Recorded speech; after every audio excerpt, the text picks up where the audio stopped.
comme c'était le Covid, toutes les portes étaient ouvertes et pour pas qu'on ait à toucher les poignets. Et elle m'a dit oh, c'est génial, comme les portes sont ouvertes, on gagne du temps. Et je me suis dit mais quelle est cette maison dans laquelle je rentre où on est pressé au point de ne pas pouvoir ouvrir les portes. Oui, c'est certain que c'est quand on entre dans l'hémicycle pour la première fois et qu'on s'assoit derrière le rapporteur avec le ministre qui est juste à notre gauche, forcément c'est très impressionnant au début, mais c'est pour ça qu'il y a un très gros travail en amont, parce que le citoyen, tout ce qu'il voit, c'est la séance publique et parfois il se dit ah c'est ennuyant, ça va pas vite, etc. On m'a demandé qu'est-ce qui vous révolte, monsieur de Sachy, blanc de 10 secondes, et j'ai dit la flemme. Et là je me suis rendu compte que les membres du jury s'attendaient pas à cette réponse-là, ils ont tous ri parce qu'ils ont bien vu que c'est pas le mot que je cherchais. Bienvenue sur Ambition Publique, le podcast qui donne la parole à des jeunes fonctionnaires pour transmettre leur ambition pour la chose publique. En revenant d'abord sur leur parcours personnel, on essaie de comprendre le cheminement pour devenir fonctionnaire. Ensuite, on se concentre sur leur poste et sur leurs missions actuelles dans le service public. Enfin, des conseils très personnels sont donnés pour réussir les concours. Aujourd'hui, c'est au tour d'Antoine de Sachy, 27 ans, administrateur au Sénat, de revenir sur son parcours. Incarner au sens strict la neutralité et l'intérêt général, accompagner les élus dans le processus législatif et améliorer l'écriture de la loi, voilà ce que l'on va approfondir dans cet épisode. Avant de commencer, n'hésitez pas à me suivre sur les réseaux sociaux, notamment Instagram et LinkedIn, à vous abonner au podcast et à le partager à 2 personnes autour de vous si vous aimez le contenu, car ça aide pour la visibilité. Enfin, j'ajoute que ce podcast est produit avec le soutien de la CASDEN, la Banque des agents de la fonction publique. Bonne écoute. Bonjour Antoine. Bonjour David. Merci beaucoup d'être ici pour parler de ton parcours, de revenir sur comment tu as passé les concours, mais aussi tes missions en tant qu'administrateur au Sénat. Je vais d'abord te présenter, puis je te poserai des premières questions. Merci à toi pour l'invitation. Je t'en prie.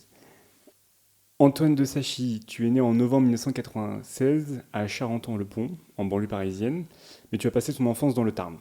Tu commences le post-bac en 2014 directement à Sciences Po Paris et tu feras ton année à l'étranger, à St Andrews en Écosse, lors de ta 3e année. À ton retour, on est en mai 2017, tu commences un premier stage à la préfecture de l'Hérault, au sein du bureau des élections. On est en pleine campagne présidentielle et législative en 2017. À la suite de ce court stage, tu deviens collaborateur parlementaire pendant plus d'1 an et demi auprès du député Philippe Huppé à l'Assemblée nationale. Tu le suis pendant une année entière, d'abord pendant ton année de Master 1 Affaires publiques à Sciences Po, à mi-temps, avant de continuer au début de ton année de césure, entre ton M1 et ton M2, à plein temps cette fois-ci, pour le premier semestre. On est en décembre 2018, et là tu passes le concours d'administrateur du Sénat. Tu es admissible en février, et à ce moment-là tu démissionnes de l'Assemblée nationale, et tu commences un stage au ministère de la Culture pour quelques mois, en même temps que tu passes les oraux pour devenir administrateur. Tu réussis le concours en 2019 du premier coup, mais tu décides quand même de finir ton Master 2 l'année suivante, et tu seras appelé en mai 2020, pendant le confinement, pour commencer ta carrière professionnelle. Tu commences d'abord à la direction des ressources humaines pendant quelques mois, et tu seras affecté à la direction de la séance à la rentrée de septembre 2020 pendant un peu plus de 2 ans, avant cette fois-ci de rejoindre la commission des lois à partir de septembre 2022. À côté de ça, tu es enseignant en droit constitutionnel pour la classe préparatoire au concours interne d'administrateur du Sénat et pour la formation Les fondamentaux du droit constitutionnel. Antoine, quel est ton plus beau souvenir sur ton parcours personnel, à Sciences Po ou à côté ? Alors plus beau, je ne sais pas, mais un qui me vient à l'esprit, c'est un voyage que j'ai fait en 2018, qui m'a beaucoup marqué, avec plusieurs amis.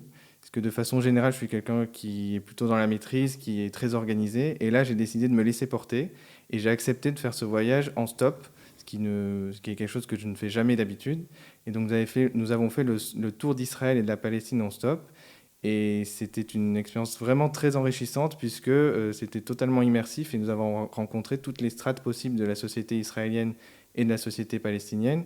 Il y a des Palestiniens qui nous ont pris en stop, qui nous ont raconté leur quotidien, des Israéliens, on va dire, qui vivent comme chez nous en France, des Israéliens juifs orthodoxes ou encore des Israéliens qui vivent dans les colonies. Et à chaque fois, nous avons pu échanger avec ces personnes. Ça permettait de découvrir ces territoires hors des sentiers battus. Ça a duré combien de temps cette expérience ? Ça a duré 10 jours. Ok, et ça a pourtant été assez formateur. T'en as tiré quelque chose sur ton parcours personnel, ta construction, peut-être au quotidien après ? Alors sur le moment, j'en avais pas conscience, mais avec le recul, je me rends compte que l'état d'esprit dans lequel j'étais lors de ce voyage, c'est-à-dire d'être ouvert à toutes ces personnes, de découvrir leur point de vue sans forcément les contredire, puisque qui suis-je du haut de, à l'époque, mes 20 ans pour juger le conflit israélo-palestinien, Ça recouvre un peu notre travail au quotidien en tant qu'administrateur du Sénat, puisqu'au quotidien, on interagit avec des sénateurs de gauche, on interagit avec des sénateurs de droite, des sénateurs du centre, d'extrême gauche, et on a un très fort devoir de réserve que je retrouve un peu à travers cette expérience. Ok, cette expérience, tu dis que tu n'avais pas conscientisé ça dès le départ sur ce devoir de réserve. Est-ce que pour autant, quand tu as passé le concours du Sénat, tu l'as mise en valeur cette expérience et tu as pu peut-être faire ce lien? Sûrement de façon inconsciente, mais par contre, lorsque j'ai préparé les concours et lorsque j'ai décidé de préparer les concours, j'avais déjà une très forte conscience du degré de réserve et de neutralité politique qui était exigé de nous. Et c'est pour ça, peut-être on va en parler tout à l'heure, que j'ai démissionné de mon poste de collaborateur parlementaire lorsque j'ai été admissible au concours du Sénat. Ok, mais alors, on va d'abord commencer par pourquoi Sciences Po? Est-ce qu'il y avait déjà un attrait pour la politique ou même le domaine, tout cet environnement politique et donc déjà une appétence pour la fonction publique? Alors, C'est une question un peu grosse, hein, je l'admets. je vais essayer d'y répondre de façon synthétique. J'ai toujours été intéressé par la politique, non pas la politique politicienne, mais la politique au sens étymologique du terme, donc c'est-à-dire la vie de la cité. J'ai de la chance d'avoir des parents qui m'ont très vite sensibilisé à la politique, pas parce qu'ils étaient militants, absolument pas, mais à chaque fois qu'il y avait des élections, mes parents ils regardaient la soirée électorale et surtout, ils m'emmenaient voter avec eux et ils m'emmenaient à la soirée de dépouillement. Donc j'ai assisté à beaucoup de dépouillements lorsque j'étais petit et c'est une habitude que j'ai gardée d'ailleurs. Maintenant, je suis toujours volontaire pour dépouiller.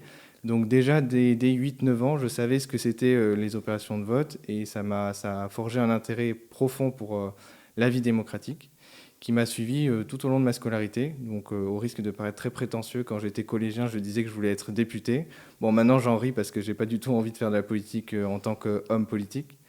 Et Mais, donc, mais, mais souvent, c'est quelque chose dès qu'on s'intéresse aux politiques, les gens très vite disent ah, ce sera un député ou un président. Et en fait, ce qui nous intéresse d'abord, c'est servir ou apporter les idées tout au à fait. débat. Et après, Construire les politiques publiques, c'est ça. accompagner les élus, puisque moi je n'ai pas d'ambition d'être élu, mais accompagner les élus, j'ai été sensibilisé à ça rapidement par mes parents qui sont eux-mêmes fonctionnaires. Donc Sciences Po, ça, au risque de paraître un peu prétentieux, ça a été toujours une évidence pour moi. C'était mon plan A et j'ai eu de la chance, j'ai pu la s'ouvrir. Tu as eu de la chance, mais tu as aussi beaucoup travaillé. Je suppose quand même, tu es arrivé dans ton élément à Sciences Po, il n'y a pas eu trop de décalage entre ton parcours peut-être aussi territorial, vu que tu viens du Tarn, et arriver à Paris tout de suite, quoi. Alors non, alors c'est vrai que j'ai toujours été un bon élève, un élève sérieux qui faisait ses devoirs, on va pas le nier, mais malgré ça, il y a quand même un fort sentiment d'illégitimité que quand on arrive à Sciences Po et qu'on vient d'une petite ville. Moi j'ai grandi à Albi, donc une ville de 50 000 habitants, et quand on arrive en plein cœur du 7e arrondissement, sans avoir forcément tous les codes, et surtout en ayant passé son grand taux de Sciences Po avec une enseignante qui à la fin de l'oral vous dit «Ah, c'est chantant votre accent, ça fait plaisir», forcément on se sent pas très à l'aise. Mais Ok. après, on apprend vite. Accent du Sud, mais là, moi, je sais pas, j'entends pas. Hein. C'était l'accent du Sud. Tu l'as ou pas? Alors, cet accent, tu l'as conservé peut-être? Alors, tous mes amis parisiens me disent que j'ai encore des pointes d'accent du Sud, surtout quand je viens tout juste d'appeler mes parents. Mais tous mes amis du Sud me disent que je l'ai plus. Donc, il faut croire que je suis en même temps de l'accent. En même temps, l'accent. Parfaite transition, peut-être pour aussi ton poste de collaborateur parlementaire auprès du député Philippe Huppé. Avant ça, je voulais vraiment savoir pourquoi tu attends peut-être 2017 pour vraiment entrer, faire un stage, etc. Est-ce que déjà, avant, tu avais des toutes petites expériences, un engagement politique local, plus jeune? Tu disais que justement au collège, tu voulais être député. Est-ce que tu as matérialisé ça par des associations, des actions? Non, j'ai jamais eu de vie militante. Juste, je m'intéressais à la vie politique en général. Je lisais la presse, mais je n'ai pas assisté à des meetings, j'ai pas été militant. Et donc quand tu reviens de ton année à l'étranger, tu fais un stage à la préfecture. Est-ce que tu as déjà cette idée que derrière un poste de collaborateur parlementaire, ça pourrait t'intéresser? Ou c'est vraiment fortuit, tu as rencontré une personne sur le chemin et elle t'a tendu la main? Alors ce stage à la préfecture de l'Hérault, c'était un point important pour moi parce que quand je suis entré à Sciences Po, j'avais abandonné l'idée de faire de la politique parce que ça ne m'intéressait plus d'être un homme politique. J'avais d'autres projets professionnels et je souhaitais faire Sciences Po pour plus l'intérêt intellectuel, d'avoir une formation qui me correspondait, mais je souhaitais plutôt travailler dans le privé. Pourquoi? Parce que les concours de la haute fonction publique me paraissaient totalement inaccessibles parce que je n'avais pas compris que le degré qui était attendu, le degré d'exigence qui était attendu de nous à l'issue de nos études à Sciences Po, c'était pas celui qu'on était censé avoir en entrant. Donc moi, je me sentais pas à l'aise parce que je connaissais pas par cœur Platon, etc. Et donc je me suis dit, jamais de la vie, j'aurai les concours, donc autant viser quelque chose de plus accessible. Je voulais travailler dans le privé. Et au cours de ces 3 ans de licence à Sciences Po, je me suis rendu compte qu'en fait, ce que je souhaitais faire, c'était les concours.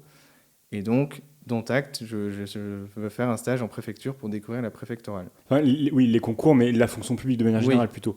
tout à fait. Je rebondis sur ce point là.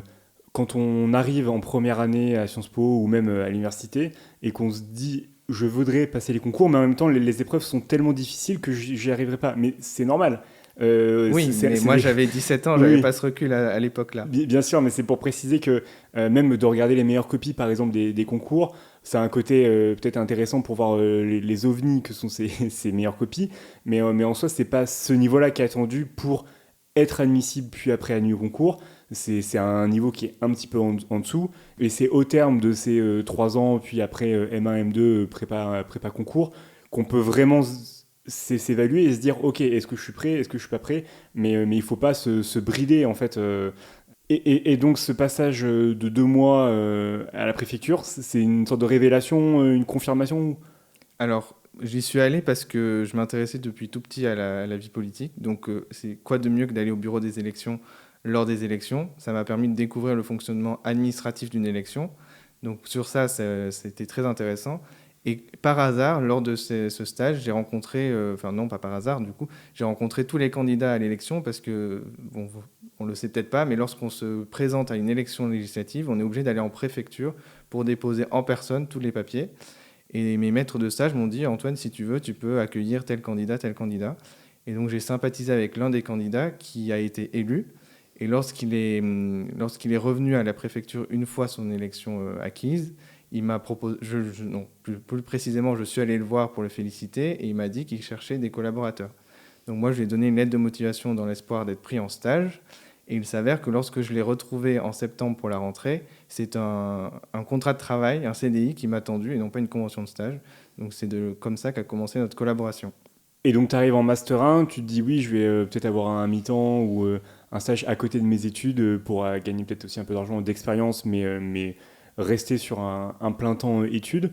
Et en fait, tu te retrouves embarqué dans peut-être l'action politique, le tout début du quinquennat Macron. Comment tu as vécu ça? Alors avec beaucoup d'humilité et aussi beaucoup d'excitation. D'humilité parce qu'à l'époque, je n'avais que 20 ans et être déjà en CDI à l'Assemblée nationale, forcément, ça impressionne. Ça m'a impressionné moi-même. Donc je ne me sentais pas suffisamment légitime pour proposer aux députés des amendements, etc. Moi, je gérais plutôt les relations avec les maires, c'était plus accessible et j'observais beaucoup et beaucoup d'excitation aussi parce que on tournait une nouvelle page de la vie politique française avec une reconfiguration des partis politiques, l'effacement de la gauche de gouvernement, l'affaiblissement de la droite de gouvernement. Donc moi, j'ai observé ça avec beaucoup d'appétit, on va dire. Et donc tu travaillais combien de temps sur cette année-là? T'en as été satisfait intellectuellement, professionnellement de cette expérience? Alors, je faisais ça en parallèle de mon Master 1 et j'étais à 15 heures par semaine. Mais 15 heures par semaine, du monde politique, ça veut dire beaucoup plus puisqu'on reçoit des messages des députés à 1 heure du matin parfois. Ah oui, Euh, il ne respecte pas la déconnexion. Ouais. non, pas trop. Surtout en 2017, ça a évolué depuis. Mais et c'était quoi la question déjà? Pardon. Mais sur après la charge de travail, Ah oui. est-ce que tu en étais satisfait? Alors, ça a représenté une charge de travail conséquente puisque en parallèle de ça aussi, je commençais un petit peu à réviser les concours. Donc, honnêtement, c'est pas l'année où j'ai eu la vie sociale la plus riche, mais c'était une année très stimulante intellectuellement et surtout, c'est l'année où on entre vraiment dans le vif du sujet en termes de sciences politiques, en termes de politique publique à Sciences Po. Donc moi, j'avais les cours à Sciences Po sur ça et après, je mettais en pratique directement en observant ce qui se passait à l'Assemblée nationale. Par curiosité, il était sur quel domaine ton député? Mon député travaille beaucoup sur les métiers d'art principalement et aussi la viticulture. D'accord. Et quel conseil tu pourrais donner à des personnes qui aimeraient se rapprocher de députés, de sénateurs, de commencer en tant que collaborateur parlementaire? Est-ce qu'il faut forcément être à Paris? Comment on peut s'y prendre? Est-ce qu'il y a un turnover des collaborateurs parlementaires? Oui, il y a un fort turnover dans les équipes des députés et des sénateurs, c'est pareil. En général, ils en ont un ou deux qui gardent pendant de nombreuses années et sur lesquels ils s'appuient. Et souvent, il y a les autres, ça bouge beaucoup. Et c'est un métier qui est assez accessible parce que chaque parlementaire dispose d'une enveloppe, d'un fonds avec lequel il rémunère ses collaborateurs et il peut embaucher qui il veut, à l'exception des membres de sa famille. Donc, il est vraiment libre d'embaucher qui il souhaite, en qui il a confiance. Donc, si vous souhaitez, si certaines personnes qui nous écoutent souhaitent devenir collaborateurs parlementaires, c'est assez accessible. Il suffit de contacter son député, son sénateur. Et comme pour un entretien d'embauche classique, il faut faire une lettre de motivation, il faut envoyer son CV. Et il vaut mieux privilégier quand même les parlementaires de son propre département parce que les parlementaires, certes, ils votent la loi, mais ils ont aussi une dimension locale très forte. Et donc, ils privilégieront toujours quelqu'un qui vient de son département parce que du coup, il connaît les enjeux locaux. Une approche territoriale, bien sûr. Tout à fait. Et on n'est pas nécessaire de travailler qu'à Paris parce que les parlementaires ont aussi des collaborateurs en circonscription. D'accord. Et tu es l'exemple d'une bonne complémentarité entre à la fois les études et l'expérience professionnelle que tu as acquise pour les concours. Est-ce que tu as une ambition particulière pour la fonction publique, pour les métiers publics? Quand tu décides de passer les concours, qu'est-ce qui t'anime? Qu'est-ce que tu as envie de faire? Alors, je pourrais répondre comme tout le monde que c'est servir l'intérêt général. Je sais que tout le monde répond ça, mais pour moi, cette réponse-là, elle prend un sens particulier parce qu'en tant qu'administrateur du Sénat, et c'est pareil à l'Assemblée, on est confronté très régulièrement au lobby. Alors, lobby, pas dans le sens, le gros mot, les méchants du CAC 40. Les lobbies, ce sont les représentants d'intérêts, et il peut y avoir divers intérêts. Il y a effectivement des intérêts d'entreprise, mais aussi un lobby, ça peut être aussi une association. Et quand on est confronté toute la journée à des coups de fil des dits lobbies, on se rend compte très vite qu'est-ce que c'est l'intérêt général et qu'est-ce que c'est un intérêt un peu plus mercantiliste, on va dire, ou alors un intérêt de clocher. Et l'intérêt général, pour moi, ça a fait vraiment sens quand je me suis rendu compte, ça a fait vraiment sens quand je me suis rendu compte qu'on était confronté à divers intérêts qui s'entrechoquaient et qu'il fallait faire un choix qui satisfaisait le plus grand nombre. Je te rejoins un peu sur la critique de oui, l'intérêt général, ça devient un peu un mot passe-partout et de toute façon les rapports de jury à l'ENA et sur les autres concours le disent, mais on peut aussi expliquer ce qu'il y a derrière l'intérêt général et ton exemple le montre tout à fait. Est-ce que tu as un objet, une œuvre d'art, un livre, un film qui représente bien, selon toi, ce qu'est le métier d'un administrateur au Sénat? Métier qu'on n'a pas encore expliqué, qu'on évoquera dans la partie 2 bien sûr, mais Faire un peu de teasing. voilà, c'est ça. Quelque chose qui pourrait permettre de se rendre compte un peu plus facilement. J'aurais pu citer une biographie d'un grand commis d'État du genre Richelieu en disant c'est ça le service de l'État, mais en fait ce qui me vient plutôt spontanément à l'esprit, c'est un livre plus accessible, Exercice de style de Raymond Queneau. C'est une histoire qui est racontée 99 fois de façon différente, une histoire toute simple. C'est un homme qui va dans le bus, qui se dispute avec un passager, qui descend du bus et qui croise un de ses amis qui lui conseille de déplacer le bouton de son manteau. Bon, l'histoire en tant que telle n'est pas passionnante, mais ce qui est intéressant dans ce livre, d'un point de vue de la syntaxe, d'un point de vue de la beauté de la langue, c'est que Raymond Queneau réussit à l'écrire de façon différente 99 fois. Et pourquoi ça me fait penser au métier d'administrateur? Parce que nous, en tant qu'administrateur, on doit répondre aux commandes politiques, et parfois, un même amendement, on le rédige 5, 10, 15, 20 fois de façon différente, et parfois on dit exactement l'inverse de ce qu'on avait dit au début. J'espère que c'est pas trop frustrant quand même quand on doit réécrire un amendement plusieurs fois en fonction des opinions politiques. Mais en tout cas, ça nous fait une super transition pour parler de ton métier d'administrateur et de justement cet aspect légistique.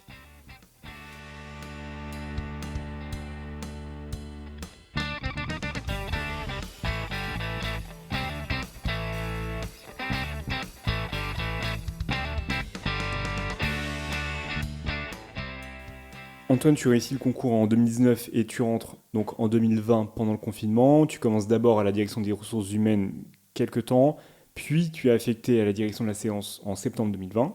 C'est ta grosse expérience de plus de 2 ans à la direction de la séance et tu es désormais depuis septembre 2022 administrateur à la commission des lois. Alors d'abord, Antoine, le Sénat, qu'est-ce que c'est? Alors le Sénat, on s'en rend pas compte, mais c'est une vraie chambre législative.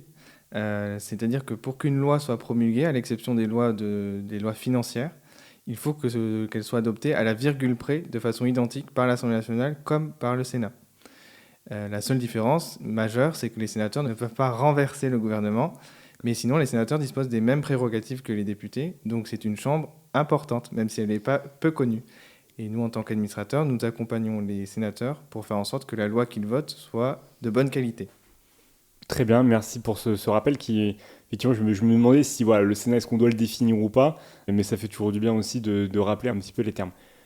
Comment, toi, tu arrives sur ce poste? Comment ça se passe? Je te l'ai dit en introduction, tu es reçu en 2019, pour autant, tu commences qu'en 2020. Comment ça se fait et comment tu vois un peu ces premiers temps au Sénat? Alors, mon premier jour au Sénat a été très particulier et je pense que sur l'ensemble des administrateurs du Sénat et de l'Assemblée, je pense être celui qui a eu le premier jour le plus original, puisque c'était en plein premier confinement de 2020 et donc le Sénat était vide. Il n'y avait que la directrice des ressources humaines qui est venue exprès pour m'accueillir et j'ai eu le droit à une visite du Sénat vide pendant le confinement. J'ai déjeuné en tête-à-tête avec la directrice et ensuite je suis rentré chez moi et mes 2 premiers mois, ça a été du télétravail, donc c'était pas idéal pour rencontrer les autres collègues. Déjà, la directrice des ressources humaines, c'est N plus combien par rapport à toi? C'est N plus 2 parce que c'est assez horizontal le Sénat. C'est juste N plus 2, mais au quotidien, je ne suis pas censé déjeuner en tête-à-tête Bien avec sûr, c'est elle. ça. Voilà, c'est déjà de savoir ça. Et N plus 2, mais tu la vois pas forcément tous les jours.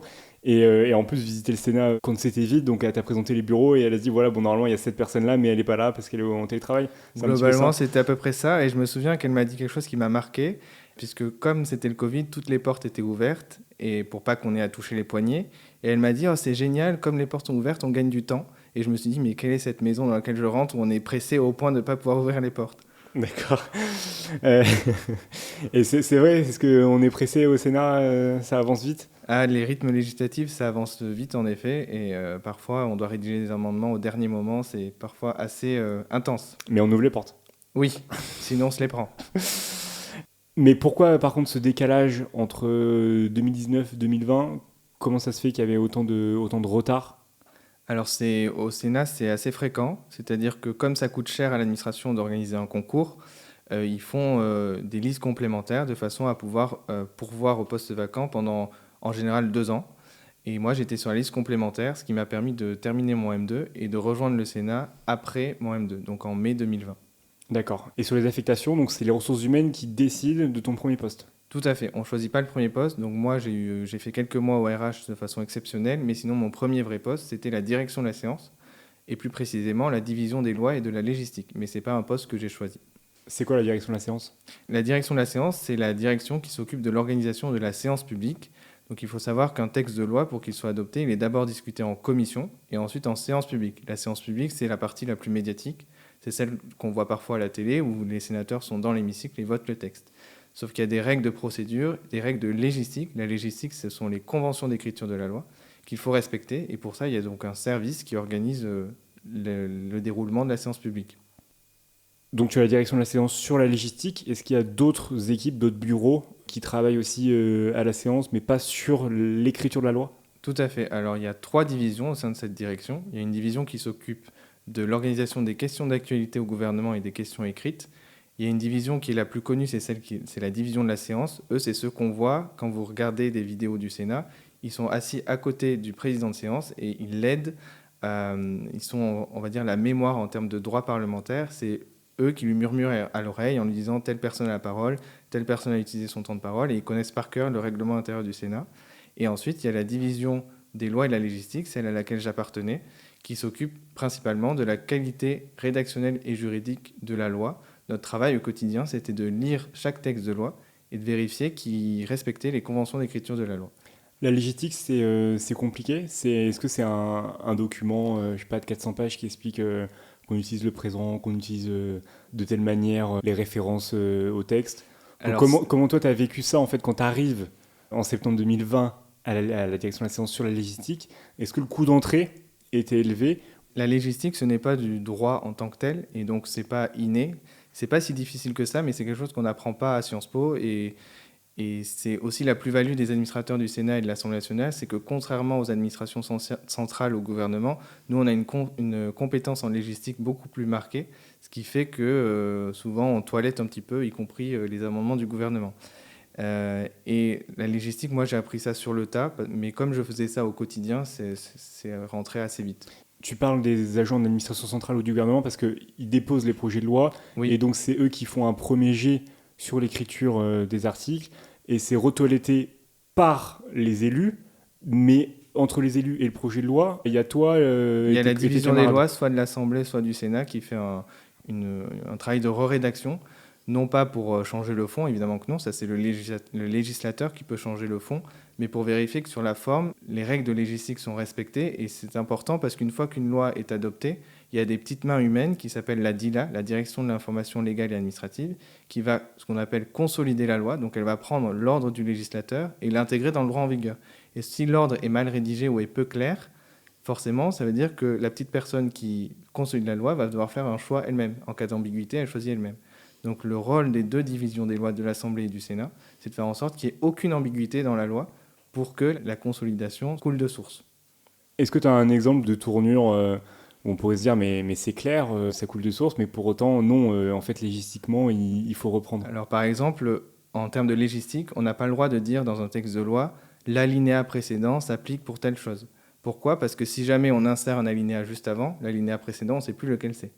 Donc ça, c'est quelque chose qui paraît évident au grand public. En français, ça se dit, alinéa précédent. Mais nous, on se bat avec les administrations centrales, avec nos collègues des commissions, pour leur dire non, tu ne peux pas écrire alinéa précédent. Il faut dire le troisième alinéa du grand 1 de tel article. D'accord. Comme ça, il n'y a pas d'ambiguïté. Ok, donc on se souviendra que dans nos copies, il ne faut pas marquer à la référence à l'année précédente. Ça, c'est ton quotidien, c'est 80% de ton temps, c'est la réécriture du dossier au bureau et un travail personnel. Est-ce qu'il y a des temps collectifs assez forts ? Raconte-nous un petit peu sur ton quotidien. Alors, pendant le ces 2 années. quotidien d'un administrateur à la direction de la séance, qui est assez différent du quotidien des administrateurs de commission, c'est 50% du temps, on est sur notre bureau en train de relire les textes de loi. Donc, tous les textes de loi passent au Parlement sont relus par des administrateurs de la division des lois. Donc, on les relit, on vérifie que ça s'impute bien dans le droit en vigueur, qu'il n'y a pas d'erreur. Et ensuite, 25% du temps, on est dans l'hémicycle, au plateau. Le terme exact, c'est le plateau. Donc, on est juste derrière le président de séance. Et c'est nous qui intégrons directement dans le texte de loi les amendements qui sont adoptés par le législateur. Parce que le président de séance va dire tel amendement est adopté, mais il faut bien qu'il y ait une petite main qui l'intègre dans le droit en vigueur, dans le texte de loi, pardon, et qui vérifie que ça s'intègre bien Et donc, sans ambiguïté. c'est les tiennes. C'est Voilà, tes c'est efforts. ces petites mains-là.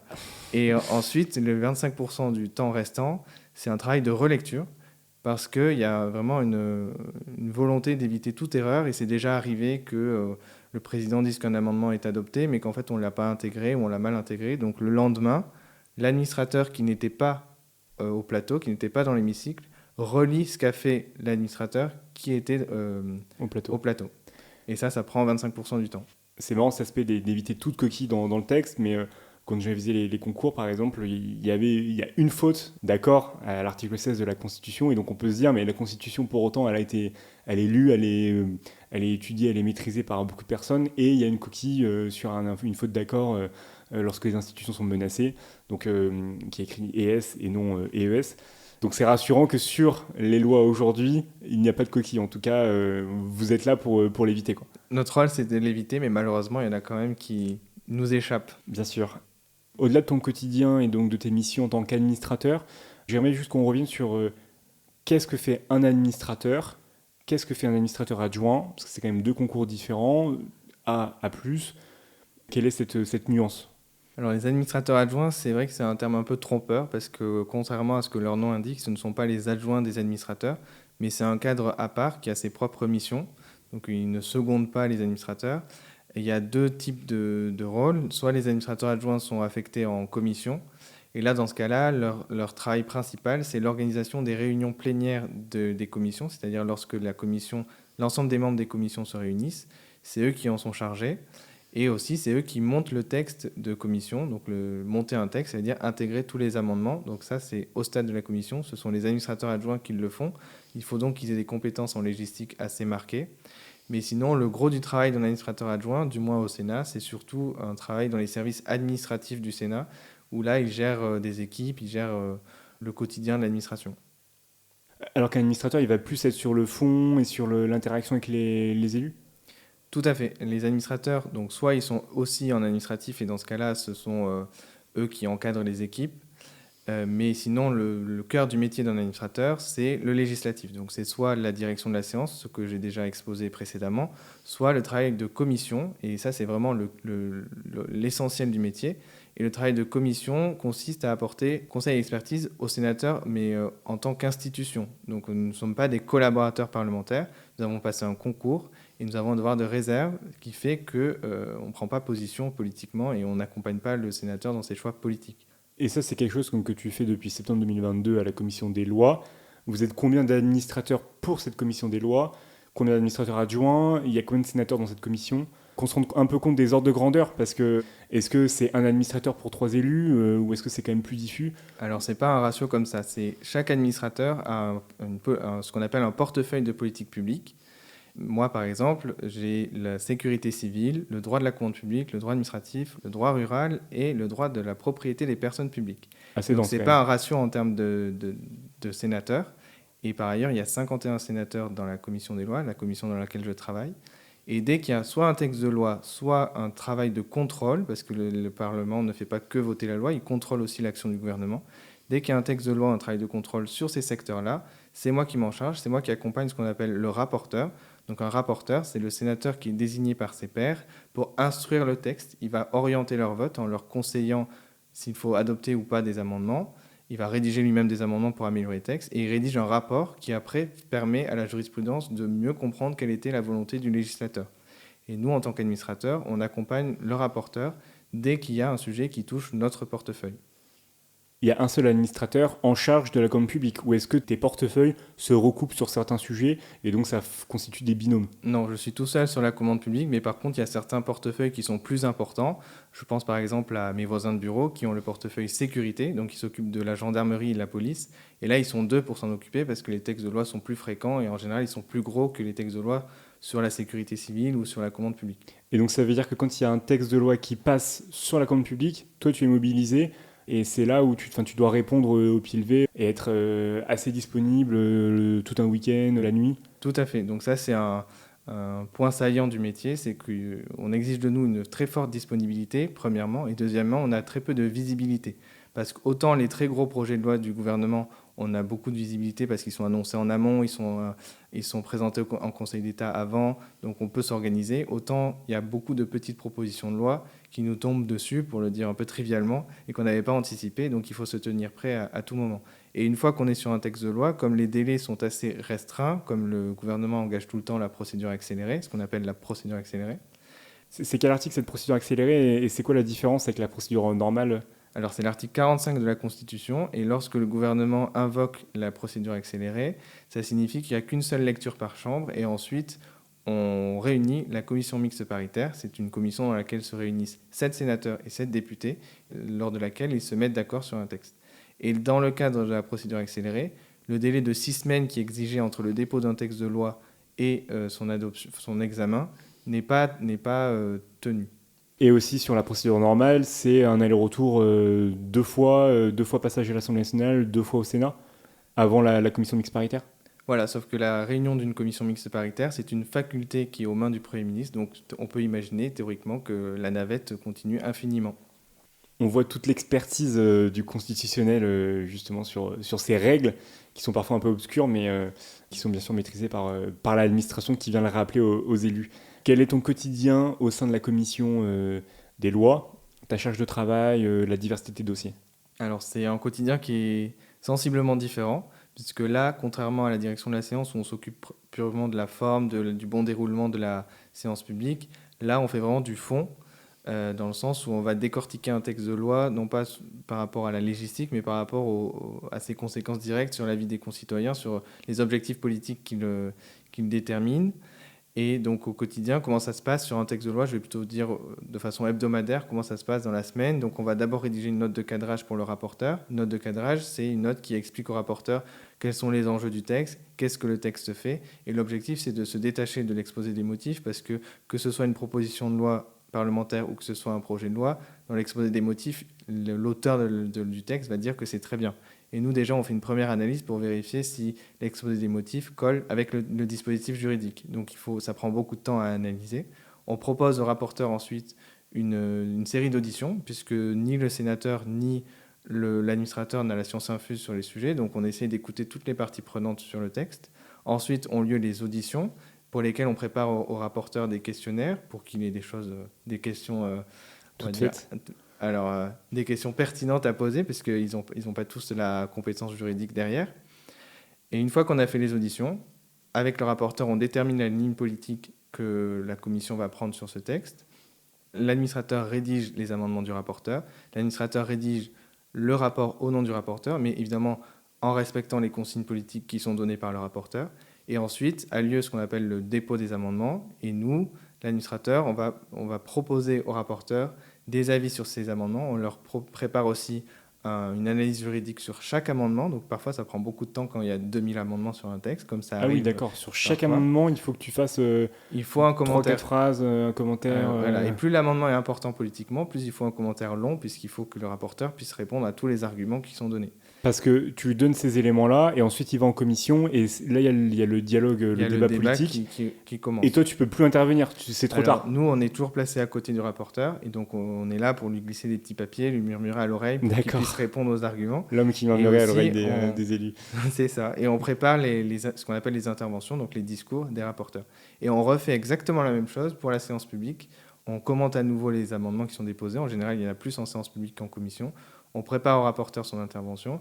Et pendant la séance publique, on est placé dans l'hémicycle, juste derrière lui, et on lui fait passer les dossiers, on lui donne des arguments politiques et juridiques pour qu'il puisse répondre soit au ministre, soit au sénateur. Mais c'est assez stressant comme position, parce que tu prépares quelque chose, mais en même temps, c'est pas toi qui les dit, ces éléments. Tu dois préparer des éléments de langage, des éléments techniques pour l'élu, et de pas savoir comment ça va se passer. Oui, c'est certain que c'est quand on entre dans l'hémicycle pour la première fois et qu'on s'assoit derrière le rapporteur avec le ministre qui est juste à notre gauche, forcément c'est très impressionnant au début, mais c'est pour ça qu'il y a un très gros travail en amont, parce que le citoyen, tout ce qu'il voit, c'est la séance publique, et parfois il se dit « Ah, c'est ennuyant, ça va pas vite, etc. » Mais ce qui se passe, c'est que derrière, il y a des heures de réunion, il y a les réunions d'arbitrage pour avoir l'avis du rapporteur, mais également des réunions où ce sont nous, les administrateurs, qui expliquons au rapporteur quels sont les enjeux juridiques, les enjeux politiques aussi qui sont derrière chaque texte.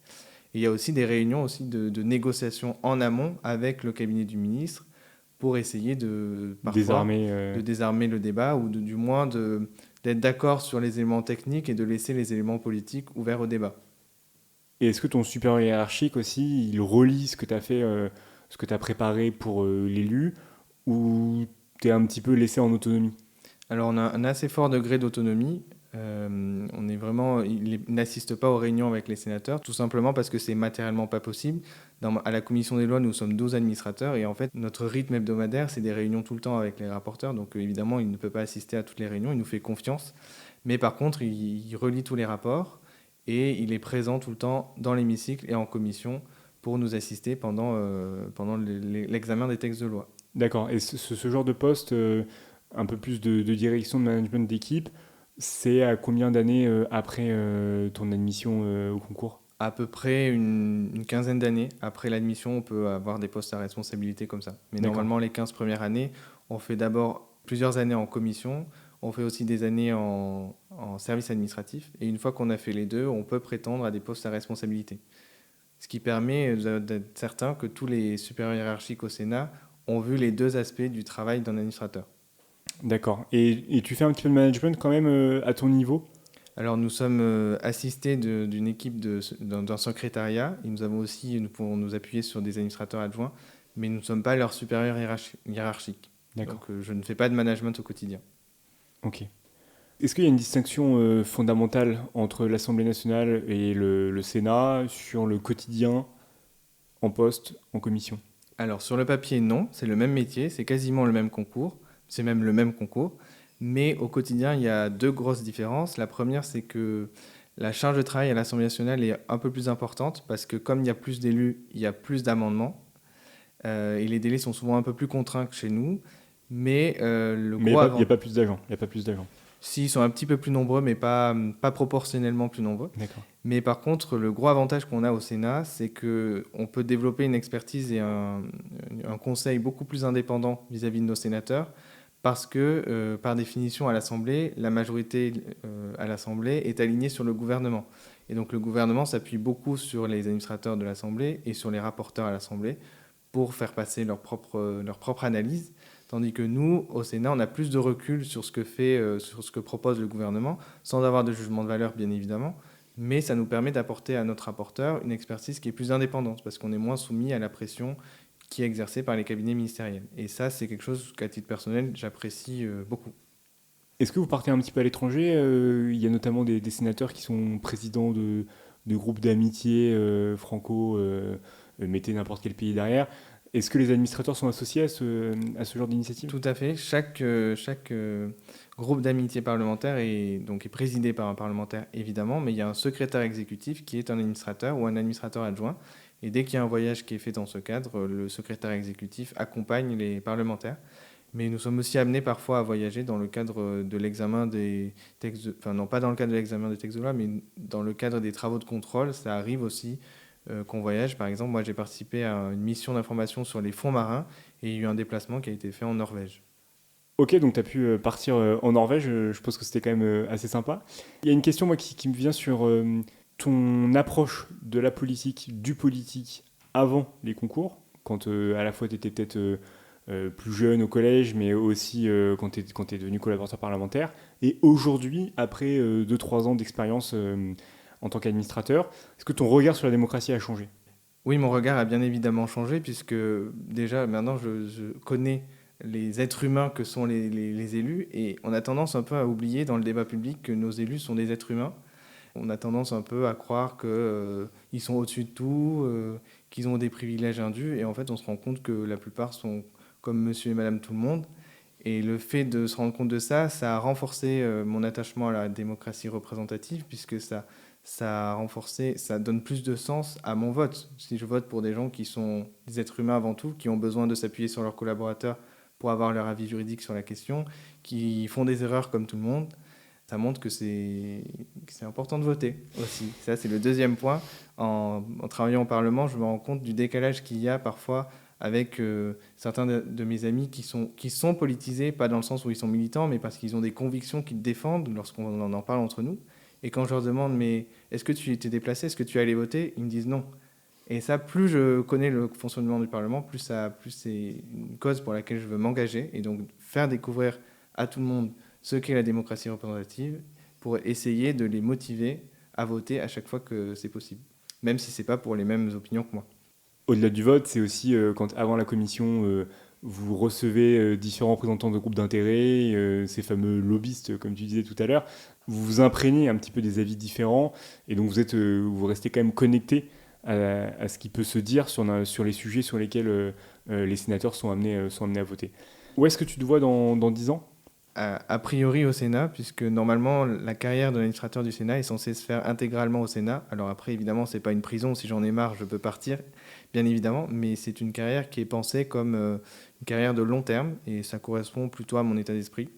Mais il y a beaucoup de collègues qui font des passages en cabinet ministériel, au Conseil constitutionnel. Il y a des passerelles qui existent tout de même, mais moi, je suis bien au Sénat.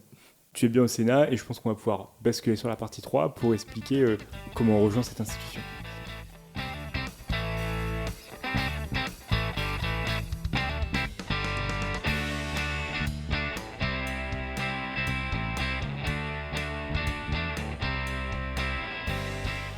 Antoine, partie 3, partie sur les conseils, sur les concours, sur la vie professionnelle. J'ai bien commencé cette partie 3 par une anecdote, un conseil professionnel qu'on a pu te donner, ou plutôt une situation que tu as vécue et que tu aurais aimé peut-être recevoir le conseil en amont. Alors en préambule, il faut dire que lorsqu'on réussit le concours d'administrateur du Sénat, contrairement par exemple aux IRA ou à l'INSP, on commence directement, sauf si on est sur les complémentaires bien évidemment, mais on n'a pas de formation en plus. Donc on est tout de suite mis dans le bain. Et moi, lors de mon premier texte en commission, je pense que j'étais trop gentil. Il y a le cabinet du ministre qui m'appelle parce qu'il voulait savoir ce que le rapporteur allait déposer comme amendement. Et j'étais avec une autre collègue à ce moment-là. Et moi, j'ai répondu naïvement à toutes leurs questions, considérant qu'en plus, ils étaient jeunes, ils avaient le même âge que moi, et je ne voyais pas où était le problème. Donc, je leur ai dit ce qu'allait faire le rapporteur. Et évidemment, dès que j'ai raccroché, ma collègue m'a pas passé un savon, mais m'a dit non, c'est pas du tout ça qu'il faut faire, tu leur as donné toutes les billes. Donc, j'aurais bien aimé savoir avant que c'était pas une pratique qui se faisait. Parce que même de manière plus générale, c'est plutôt même le contrôle de l'information, ton service à toi, ton rapporteur, qui doit dévoiler les choses et donc toujours se poser la question, est-ce qu'on est légitime, est-ce que c'est à nous de dévoiler ces billes-là à une autre administration, non pas à une administration ennemie bien sûr, mais une administration qui a d'autres enjeux un autre calendrier et qui plaide aussi pour son administration. Tout à fait, c'est ce dont on parlait tout à l'heure, c'est-à-dire que nous, en tant qu'administrateurs du Sénat, on travaille pour le Sénat et pas pour, par exemple, dans l'exemple qu'on vient de citer, pour le gouvernement. Et même si chacune des deux institutions est censée travailler pour l'intérêt général, on n'a pas forcément la même conception de la façon de l'atteindre. Et donc, il faut pas être trop naïf parfois. Il faut aussi... parfois, le quotidien, ça ressemble un peu à Baron Noir. D'accord, ok, très bonne série que tu conseilles alors aussi dans les œuvres un peu Tout qui à fait. ressemblent. Mais heureusement, c'est pas aussi noir que Baron Noir au quotidien. D'accord, ouf. Et d'ailleurs, ce point justement sur le positionnement, quelle information on peut donner, ça se retrouve aussi à l'étape des concours quand on fait les écrits, avec les notes de synthèse, où justement on a des mises en situation, l'importance de l'énoncé, où on sait dans quelle administration on est et donc comment on va traiter sous quel angle tel sujet. On arrive maintenant sur la partie concours.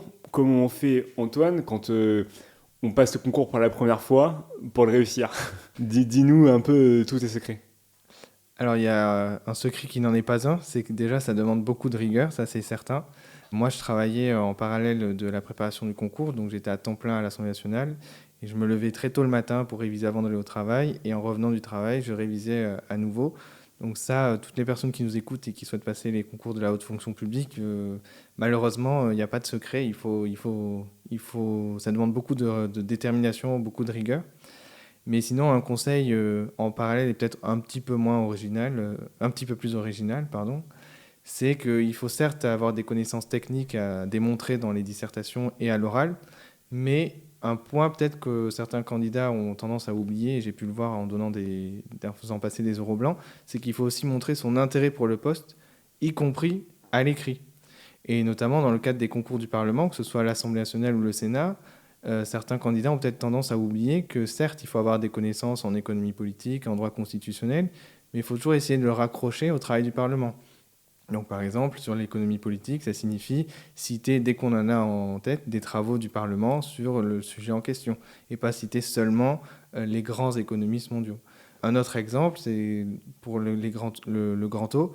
Moi, j'ai été estomaqué de faire passer des grands euros, des euros blancs, pardon, à des personnes et je leur demande, donc ces personnes-là m'expliquent dans leur introduction que le Parlement, ça les passionne depuis toujours, qu'ils regardaient les QAG quand ils étaient petits chez leurs grands-parents et ensuite je leur pose la question toute bête, mais connaissez-vous les sénateurs de votre département? Et là, gros blanc. Donc évidemment, en tant que membre fictif du jury, on ne peut pas laisser passer ça.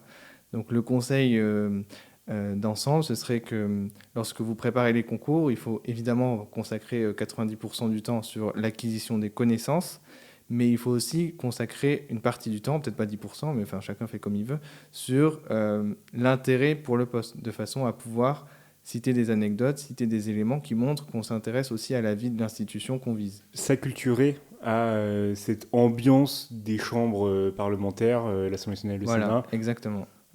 Et donc tu regardais un peu des questions au gouvernement, c'était un peu ton péché mignon? Alors quand j'étais à l'Assemblée, oui, je le regardais parce que de toute façon, en fait, on a toujours la télé allumée sur le réseau interne, donc je les regardais, oui. Et surtout, quand j'ai passé le concours du Sénat, par exemple, j'ai appris la liste de tous les sénateurs de mon département, de tous les sénateurs qui ont un rôle important, donc c'est-à-dire les présidents de groupe, les présidents de commission. Et pour vraiment montrer que j'étais motivé, j'ai aussi appris, ça c'est un autre conseil, j'ai appris l'organigramme administratif du Sénat. Et lors de l'oral qui s'appelle la mise en situation professionnelle, donc j'avais un sujet qui me faisait être fictivement à la commission des lois. Donc quand j'ai présenté aux membres du jury le problème, donc j'ai dit j'ai tel sujet et j'en réfère à mon chef qui est Monsieur X, qui est l'actuel chef de la commission des lois. Et donc là, j'ai vu le secrétaire général qui était le président du jury me dire « Ah, bravo, vous avez appris en organigramme ». Et ça fait la différence. Je ne pense pas que j'avais forcément plus de connaissances que les autres sur les plans techniques, mais j'avais vraiment fait l'effort de m'intéresser à l'institution que je souhaitais rejoindre. Et c'est un conseil que je ne peux que... T'as appris combien de noms? T'as appris combien de noms? Ça devait faire, je ne sais pas, une centaine de noms. Non. Okay. Une quarantaine de sénateurs. Non, peut-être pas 100. J'exagère. Ok. Une cinquantaine. Mais en tout cas, oui, un vif intérêt et surtout avec le stress de la mise en situation, le grand oral, de pouvoir se rappeler et de rendre un peu des informations topiques quoi, du Sénat.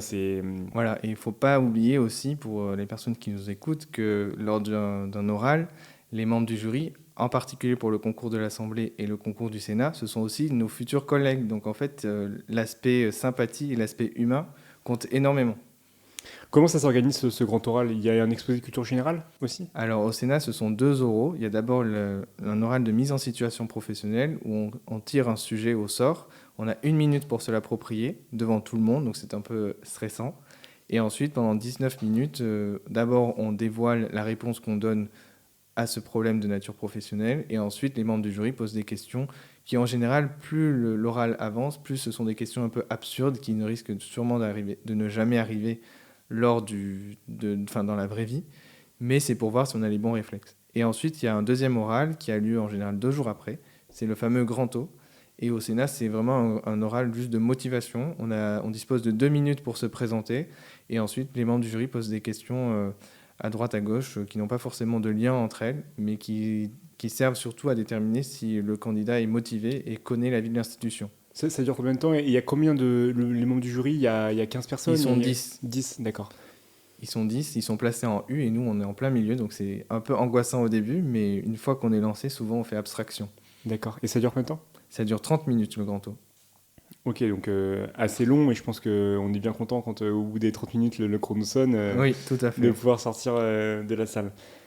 Mais il y a quelque chose qui vraiment m'intrigue. Donc tu as réussi du premier coup, tu as beaucoup travaillé, mais pour autant tu n'as pas fait de prépa. Tu as eu le concours dès l'année de césure, entre ton M1 et ton M2. Donc tu n'as pas eu ce plaisir, ça reste un plaisir, de faire la prépa et donc de te familiariser avec tous les conseils que les enseignants peuvent donner. Comment tu as joué cette carte?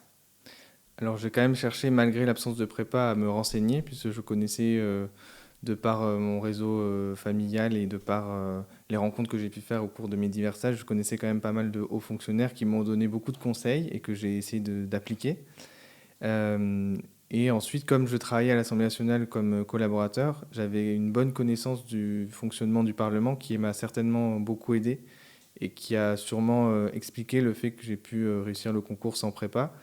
En étant lucide. Et après, sinon, il n'y a pas de secret. J'avais fiché les manuels très longtemps avant, de façon à pouvoir me les approprier le plus vite possible. Donc, un autre conseil, ce serait que dès que vous avez décidé que vous voulez passer les concours, il ne faut pas perdre de temps.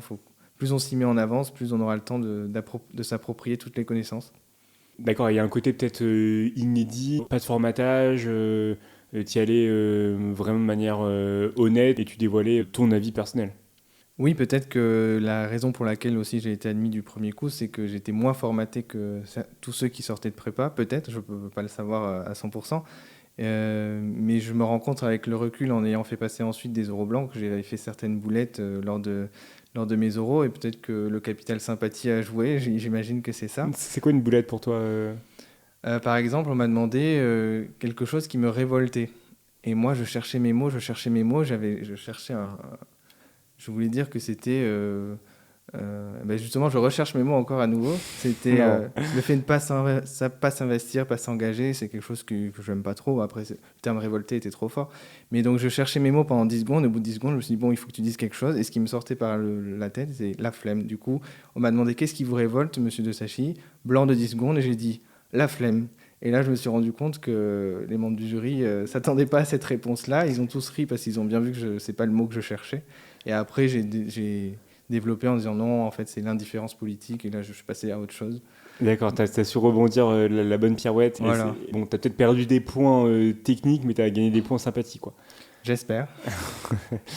En tout cas, ils ont fait le choix de te prendre, mais il y a d'autres boulettes que tu as pu faire. C'est quand même assez drôle de voir peut-être aussi en creux ce qu'on peut préparer grâce à tes dires. Je ne sais pas si c'était pas vraiment une boulette, mais c'est quelque chose qui m'a déstabilisé. C'est qu'il y a un des membres du jury qui, je pense, de façon provocatrice, mais sur le moment, je n'avais pas compris le côté provocateur, a lu ma fiche de présentation et a vu que j'avais grandi dans le Tarn et que j'avais fait du théâtre. Et donc, de façon très provocatrice, il me dit « Ah, donc vous avez fait du théâtre à Gaillac, dans le Tarn, ville de 10 000 habitants. Mais comment ça se passait? Il y avait du monde qui venait vous voir ?» Donc je répondais en disant « Oui, la salle était pleine quand même. » « Ah, donc une salle pleine à Gaillac, c'est 5 personnes, c'est ça ?» Et là, j'ai fait une grimace et je pense que c'était pas la bonne réaction et j'aurais dû en rire en prenant le parti de la plaisanterie. Oui, c'est que parfois on peut aussi oublier qu'on est face à des êtres humains. qui sont dans une position, ils sont une dizaine, et donc ils doivent poser des questions pertinentes par rapport à le collègue. Il y a un jeu aussi de relations de pouvoir peut-être entre membres du jury. Il faut aussi se montrer légitime, il faut poser des questions pertinentes et ne pas mettre forcément en difficulté inutilement le candidat, et être respectueux, bienveillant. Et quand on est candidat, on s'en rend pas forcément compte. Donc là, c'est plus la pirouette pour. Oui, voilà, il faut savoir avoir un peu de second degré aussi pendant ces moments-là. Alors c'est facile à dire une fois qu'on a passé les concours, mais c'est parce que sur le moment, comme on joue sa vie, évidemment, on prend rien au second degré. Mais il faut savoir aussi faire preuve d'un peu de souplesse. Bien sûr. Ok, on a parlé des oraux, mais sur les écrits, et au-delà de ficher ses livres en avance, est-ce que tu as des conseils sur la forme, sur le fond? Est-ce que tu peux nous rappeler aussi le nombre de matières à l'écrit? Alors il y a 6 matières à l'écrit. Il y en a 4 au stade de l'admissibilité, pardon. Il y a la culture générale, il y a le droit constitutionnel, le droit administratif et enfin l'économie politique. Donc ça, c'est au stade de l'admissibilité. Et au stade de l'admission, il y a encore 2 oraux, finances publiques et droit parlementaire. Qu'est-ce que je pourrais donner comme conseil? En fait, c'est le même que le conseil général que j'ai donné tout à l'heure, c'est que dans vos dissertations, il faut essayer de valoriser, dès que vous en avez l'occasion, le travail du Parlement, du moins pour le concours de l'Assemblée nationale et du Sénat, mais ça vaut aussi pour les autres concours, j'imagine. Il faut toujours valoriser l'institution pour laquelle vous voulez travailler. Et si c'est l'INSP, ben c'est le travail de l'État. Donc ne pas hésiter, par exemple, moi, lors de mon écrit d'économie politique, c'était un sujet sur, en gros, la régulation économique de l'environnement, enfin faire en sorte de concilier l'économie et l'environnement. Donc là, il y a plein de rapports qui ont été faits, il y a plein d'actions que l'État mène, et donc le bon conseil, ce serait de les citer si c'est l'INSP que vous passez. Ok, on a parlé des oraux en soi, mais est-ce qu'il y a aussi d'autres épreuves à l'écrit? Quelles sont-elles? Alors bien sûr, il y a des épreuves écrites, il y en a 4 au stade de l'admissibilité. C'est la culture générale, l'économie politique, le droit constitutionnel et le droit administratif. Et pour le droit administratif, à la différence des autres, ce n'est pas une dissertation, c'est une note de synthèse, mais sachant qu'on a 4 heures pour faire la synthèse d'un document de 160 pages. Ouf. Donc c'est pas, les 4 heures passent très très vite. Et ensuite, il y a 2 écrits au stade de l'admission. C'est le droit parlementaire, qui est donc une spécificité du concours du Sénat et de l'Assemblée nationale. Et on n'a pas ça à l'INSP. Et les finances publiques. Et au Sénat, en général, c'est souvent des finances publiques locales, puisque le Sénat représente les collectivités territoriales. D'accord, et tu as un ou deux conseils sur comment préparer le droit parlementaire plus spécifiquement? Il y a un manuel qui fait référence, qui s'appelle le GICEL. Et sinon, il faut s'intéresser à la vie parlementaire en général, donc regarder les QAG, regarder des séances publiques de temps en temps. Alors évidemment, c'est un peu soporifique quand on ne maîtrise pas le fond du texte de loi, mais zapper juste 20 minutes, ça permet de voir comment ça se passe, de voir la prise de parole du rapporteur, la prise de parole du ministre, où ils sont placés dans l'hémicycle. Et juste le fait de pouvoir visualiser comment ça se passe, ça permet de mieux retenir ce qui est écrit dans le GICEL. Très bien. Est-ce que tu as deux conseils de lecture sur des ouvrages qui ont été pour toi importants, qui te semblent signifiants, à porter à la connaissance de nos auditeurs? Oui, il y a plusieurs livres qui me viennent en tête parce que quand on révise les concours, donc en particulier les ouvrages de philosophie politique, on les note dans un coin, on essaie de les reciter, mais sans forcément maîtriser le fond. Et il s'avère qu'il y a certains de ces livres qui sont très accessibles, qui sont assez courts en plus, donc en une journée, on peut réussir à les lire si on les lit bien en amont du concours. Je pense par exemple à Qu'est-ce que le tiers-état de la BCIS? C'est très accessible, ça se lit facilement. Et après, une fois qu'on l'a bien maîtrisé parce qu'on l'a lu, on peut le reciter dans plein de sujets. Je pense également au Prince de Machiavel, c'est des ouvrages qui sont vraiment accessibles. Ou encore Tocqueville, ça se lit facilement. Et donc mon conseil, si vous voulez passer ces concours-là, c'est de sélectionner 4 ou 5 livres de philosophie politique qui peuvent être recités dans beaucoup de copies. Et comme ça, vous aurez certaines références que vous maîtriserez bien. Et ça se verra pour le correcteur. Maîtriser des références, c'est quand on lit les ouvrages, justement, on peut vraiment les utiliser sous toutes les coutures. Tout à fait. Et peut-être se démarquer des 3-4 citations bien connues de la BCIS sur voilà. Qu'est-ce que le tiers d'État? Qu'est-ce que le tiers d'État? Voilà, exactement. Mais moi, j'ajouterais, c'est vrai qu'en comparaison, qu'est-ce que le libéralisme de Pierre Manant, qui justement, en une centaine de pages, traite de Tocqueville, Machiavel, Guizot, Constant, et qui explique Hobbes, Locke, et qui explique vraiment de manière très synthétique les deux, trois grandes idées fortes. Et donc, quand on arrive à Sciences Po et qu'on n'a pas fait forcément une licence de philosophie ou qu'on n'est pas forcément attiré par ça, tout s'éclaire. Mais Tocqueville de la démocratie en Amérique, c'est quand même un peu plus que 100 pages. Il y avait un ouvrage auquel tu faisais référence? Alors, pour les concours, je pensais plutôt à l'Ancien Régime et la Révolution, qui est un petit peu plus court que de la démocratie en Amérique et aussi facilement accessible. Mais sinon, il y a un petit livre de Tocqueville qu'on peut citer en dissertation assez facilement, puisqu'il ne fait que 80 pages, je crois, de mémoire, qui s'appelle 15 jours dans le désert, et qui raconte le moment où Alexis de Tocqueville est allé aux États-Unis avec son meilleur ami. Et pendant 15 jours, ils sont sortis de la partie colonisée de l'Amérique pour aller vraiment dans les parties encore vierges de la civilisation occidentale. Ils se perdent dans la forêt à plusieurs reprises, ils tombent sur des vrais Indiens, et ils retrouvent à la fin du livre une colonie qui est en avant-poste, mais où c'est vraiment 3 baraques, et ce sont des Blancs qui vivent avec des Indiens. C'est un ouvrage qui fait beaucoup réfléchir, puisque au fil des pages, Alexis de Tocqueville présente sa réflexion sur qu'est-ce qui fait la civilisation occidentale, et en fait, il se rend compte qu'elle n'est pas forcément supérieure, elle est juste différente à la civilisation amérindienne. Ok, parce que c'est vraiment un ouvrage qui n'est pas forcément connu, donc peut-être que dans les copies de culture générale, il va y avoir une recrudescence de Ça, cet ouvrage.